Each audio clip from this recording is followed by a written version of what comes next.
안녕하세요. 2019학년도 11월 고2 전국연합학력평가 한국지리 해설의 이진욱입니다. 자, 1번부터 20번 문항까지 전반적인 문항들을 해설해 보기 전에 먼저 이번 11월 전국연합학력평가 어떤 문제들이 출제되었는지 전반적인 내용에 대해서 조금 얘기를 나눠보고자 합니다. 자, 제가 옆에 한국지리란 이라고 적어놨는데요. 한국지리란 어떤 과목인지 이거를 얘기해 드리려는 건 아니고요. 이번 1번부터 20번 문항까지 풀이를 해보면서 한국지리란 무엇인가? 라는 의문에 대한 답을 주기 위한 20문항이 출제되었다라는 생각이 들었습니다. 아무래도 이제 고2이다 보니까 고3의 수능에서 어떤 과목을 선택할지에 대해서 많은 고민들을 갖고 있을 학생들이 많을 거라고 생각을 합니다. 자, 그런 학생들에게 한국지리란 이런 과목이야. 이런 문제들이 출제되는 과목이지. 이런 주제들이 우리 배우는 내용들이고 이런 주제들이 시험 문제에 출제돼. 이런 것들을 전반적으로 소개하는 문항들이 1번부터 20번까지 수록되어 있었다고 생각을 합니다. 그래서 아마 이 해설 강의를 보시는 친구들은 문제가 어떻게 출제되었지?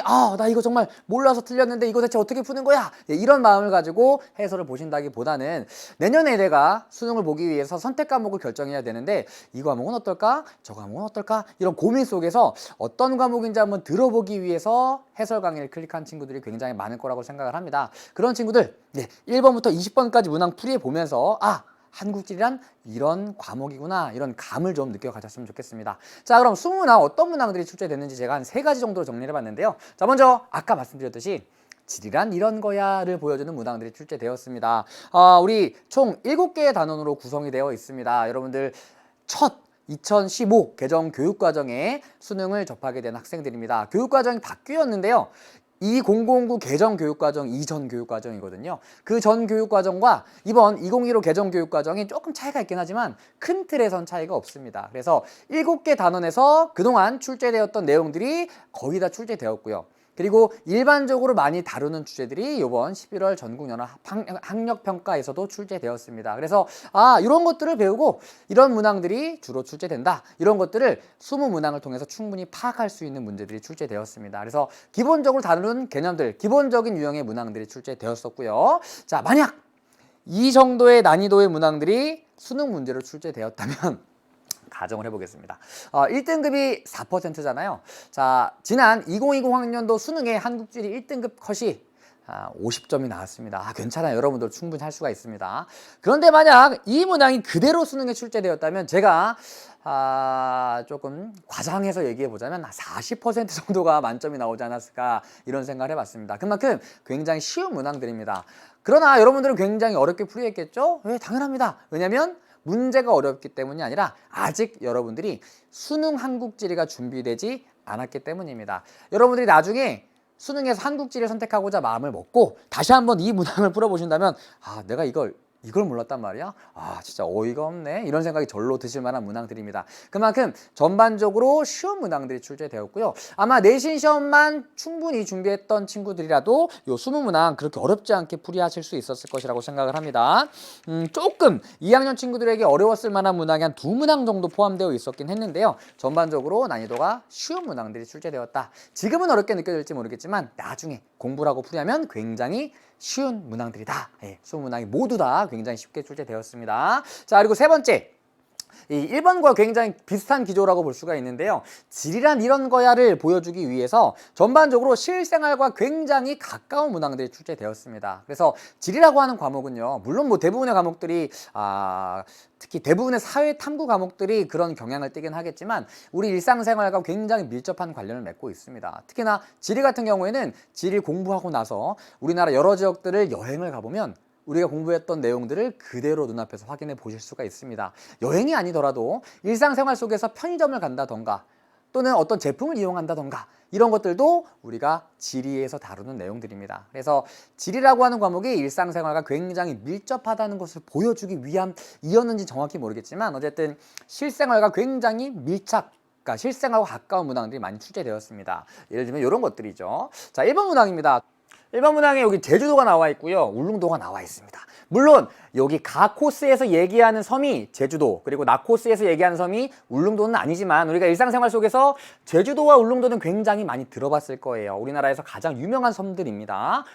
만약에 여러분들이 나중에 여행을 간다고 하더라도 울릉도는 쉽게 여행을 갈 만한 곳은 아니지만 그래도 제주도는 한 번쯤은 가봤던 곳이 아닐까 생각을 합니다. 그러니까 우리가 한국지리에서 공부하는 내용들을 제주도에서 쉽게 확인해 볼 수가 있고요. 그리고 제주도에서 봤던 내용들이 우리가 한국지리에서 학습하는 내용들이라고 생각하면 됩니다. 우리 일상생활, 여행과도 굉장히 밀접한 관련을 맺고 있고요. 두 번째는 산과 관련된 문항입니다. 자, 왼쪽은 여기 나와 있죠. 금강산과 지리산이에요. 얘도 마찬가지죠, 여러분들. 생활하면서 금강산과 지리산 한 번쯤은 들어본 적이 있는 산들이죠. 여행을 가봤던 친구들도 있을 겁니다. 우리가 일상생활 속에서 흔히 접할 수 있는 산들, 얘를 아주 크게 나누면 돌산과 흑산으로 나눠볼 수가 있거든요.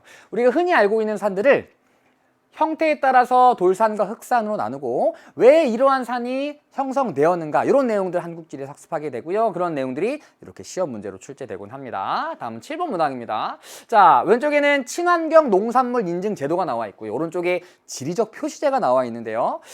지리는 굉장히 폭넓은 학문이에요. 그래서 이렇게 표현하곤 합니다. 어떤 과목이든 어떤 용어든 뒤에다가 지리자만 붙이면 다 지리의 한 분야다라고 얘기합니다. 그 중에서 여러분들이 가장 잘 알고 있는 지리의 분야는요, 음식지리입니다. 여러분들 일상생활 속에서 많이 먹는 음식들, 마트에 어머님, 아버님과 가서 사는 물건들, 그 물건들이 지리와 굉장히 밀접한 관련을 맺고 있다는 거죠. 이천쌀 들어본 적 있으시죠? 다음 녹차하면 보성 역시 많이 들어보셨을 겁니다. 제주도의 한라봉도 굉장히 유명한 상품이죠. 그래서 우리가 일상생활 속에서 많이 접하는 그러한 과일들, 그리고 농산물들, 이런 것들이 그대로 시험 문제에 출제됩니다. 정말 수능에도 이천쌀과 보성 녹차가 너무나도 자주 나오게 되거든요. 그래서 제가 이렇게 얘기하곤 합니다. 여러분들 먹는 것만 잘 먹어도 지리 문제 하나에서 두 문제 정도는 충분히 맞출 수 있습니다 라고 얘기합니다. 그래서 우리 일상생활과 그렇게 멀지 않다는 얘기입니다. 다음 14번 문제는 기후와 관련된 문항인데요. 얘는 더워도 너무 더워, 장마 끝나자 찾아온 폭염주의보, 폭염과 관련된 내용이고요. 오른쪽은 한파입니다. 여러분들 학교 가기 전에 일기예보 보고 간 학생들 굉장히 많을 겁니다. 오늘 폭염이 찾아올 것 같습니다. 오늘 한파가 찾아올 것 같습니다. 역시 일상생활 속에도 굉장히 쉽게 접하는 기상 현상들입니다. 심지어 2018년에 엄청나게 더웠습니다. 폭염이 기승을 부렸었죠. 그래서 2019학년도 수능 20번에 폭염이 나왔었어요. 그래서 폭염과 한파, 왜 이러한 기상현상이 나타나며 이러한 기상현상이 나타났을 때 어떠한 일들이 벌어질 수 있을 것인가, 이런 것들이 또 지리의 주요 출제 주제 중에 하나입니다. 자, 마지막은 소매업태와 관련된 내용인데요. 백화점, 편의점, 무점포 소매업과 관련된 내용입니다. 백화점 많이 가보셨죠? 편의점은 아마 요새 굉장히 우리나라 전역에 분포하고 있기 때문에 아마도 대부분의 학생들이 한 번쯤 이용해봤을 법한 소매업체이고요. 무점포 소매업은 말 그대로 점포가 없이 물건을 파는 곳을 얘기합니다. 아주 쉽게 얘기하면 인터넷 쇼핑이에요. 우리 살아가면서 백화점, 편의점 이용하고 인터넷 쇼핑 하잖아요. 그래서 우리가 일상생활 속에서 물건을 구입했던 곳들, 그리고 인터넷을 통해서 물건을 구입하는 그 행태, 그러한 것들이 그대로 문제에 출제됩니다. 그래서 백화점 가면서, 편의점 가면서 우리가 배웠던 내용들을 그대로 확인해 볼 수 있는 과목이 바로 한국지리라고 하는 과목입니다. 그래서 특히나 이번 11월 전국연합학력평가에 20문항이 생활 밀착형 문항들이 많이 출제되었다라고 얘기했는데요. 그만큼 한국지리가 우리 일상생활과 멀지 않고 우리와 가까운 과목이란 얘기입니다. 그래서 한국지리 여러분들 주변에 조금만 관심을 갖고 바라보시면 굉장히 쉽게 접근하실 수 있는 과목이고요. 또 공부했던 내용들을 주변에서 쉽게 확인할 수 있는 과목이기도 합니다. 우리 주변의 모든 것이 지리입니다. 자, 여러분들 혹시 고민하고 계신가요? 어떤 과목을 선택할지? 걱정하지 마십시오. 저와 함께 지리 하셨으면 좋겠습니다. 굉장히 재밌는 과목이고요. 일상생활 속에서 쉽게 접할 수 있는 것들, 그리고 배운 내용들을 주변에서 쉽게 확인할 수 있는 과목입니다. 걱정하지 마시고요. 고민하지 마시고 이 해설 강의 통해서 지리는 이런 과목이구나, 이런 기분들을 느껴가시면서 저와 함께 내년에 지리 열심히 공부해 가셨으면 좋겠습니다. 자, 그럼 1번부터 20번 문항까지 어떤 문항들이 출제되었는지 조금 후에 해설 강의에서 만나 뵙도록 하겠습니다. 이따 봬요.